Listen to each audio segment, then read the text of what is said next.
Hey, chosen ones. So, I have another prophetic message from a dream that I had a few nights ago.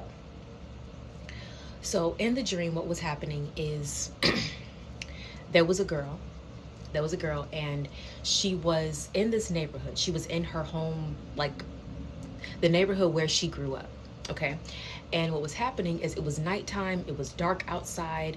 There weren't really any street lights, so you really couldn't really, it was not a lot of light that was there. Only the light that there was really light coming from the homes.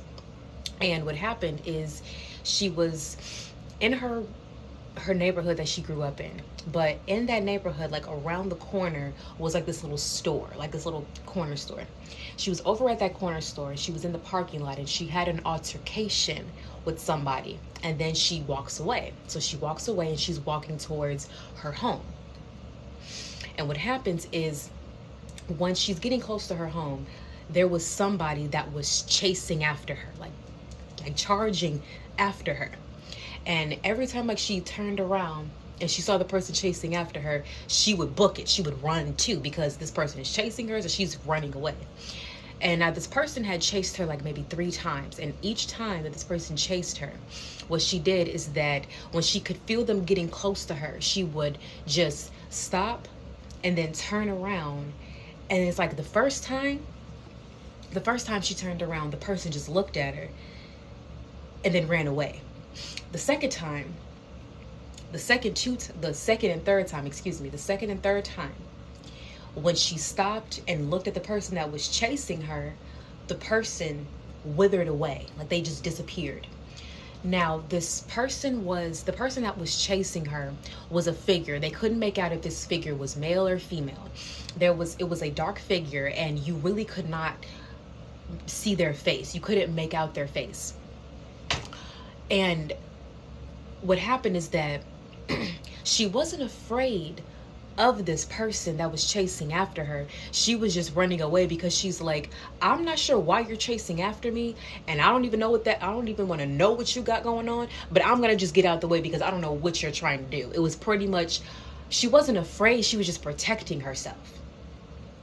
But here is what this whole dream means, because what she realized is once she stood there and confidently and courageously and strongly faced this person, faced this figure, the figure withered away. And it was as if it's like, okay, so you're not chasing me anymore, nothing's happening, what's going on? So here's what the dream is about. Okay, go to part. Okay, so this is the interpretation of the dream. What the figure symbolizes, there's a dual meaning to this dream. There's multiple parts of this dream. But the first meaning was that you can run from yourself, but you cannot hide from yourself. And the shadow that was chasing the girl was her shadow self.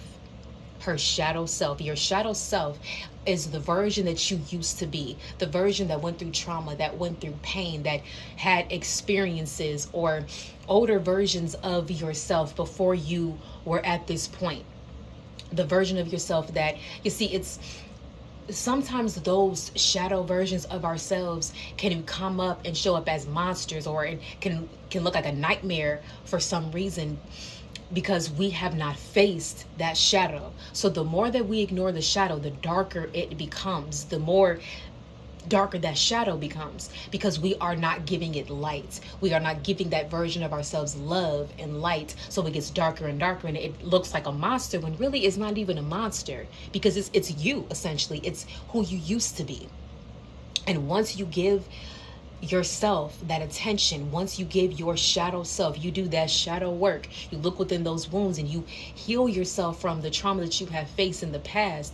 Once you give it light, then you'll start to see that this dark figure, this shadow, wasn't a demonic spirit, wasn't a negative spirit, wasn't anything bad. It was just you that needed attention, that needed love.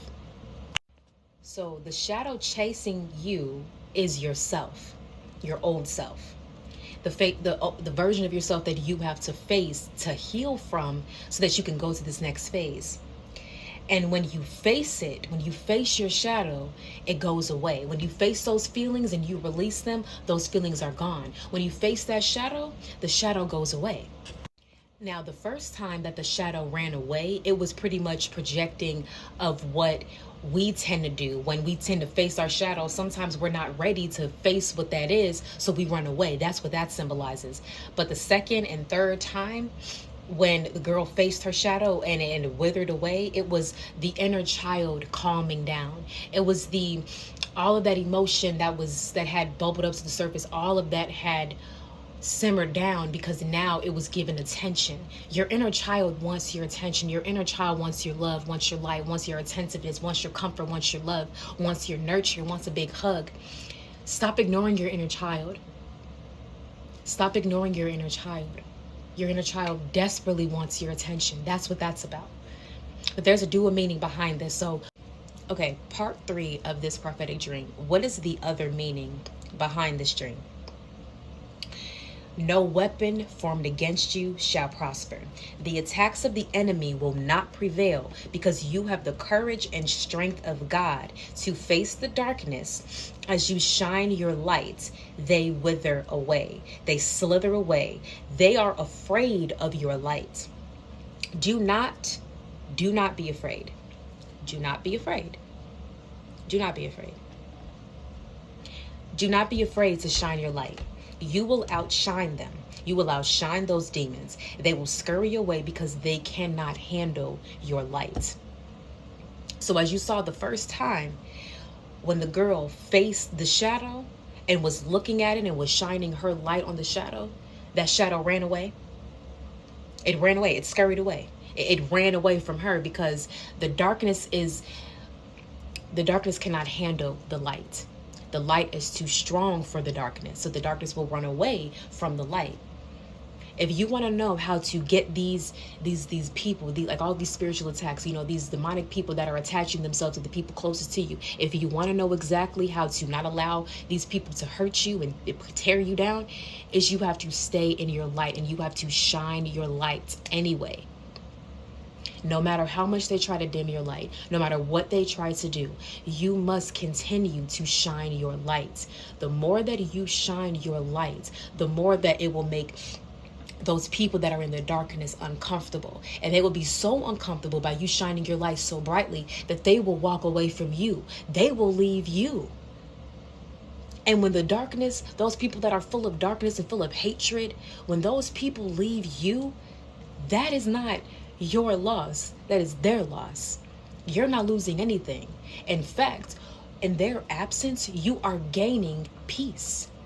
Because these people in your life, they have attachments to them, demonic attachments to them. They got to deal with their demons. And because they have not dealt with their demons, those demons want to attack you whenever they see you because they are so intimidated by your light. But if you subject yourself and you match their energy, you come down here, you guys are just going to brawl it out. But if you rise above it and you stay in your light, they can't reach you up there. You got to continue to shine your light so that they are so uncomfortable that they have to, oh no, the light is too bright. I don't need to walk away. Yes, shoo, fly away, bye, scurry away, slither like a serpent, get out of my face. Sometimes, yeah, you have to continue to shine your light in every way, shape, or form. Shine your light. You have that light for a reason, to be seen. I love you.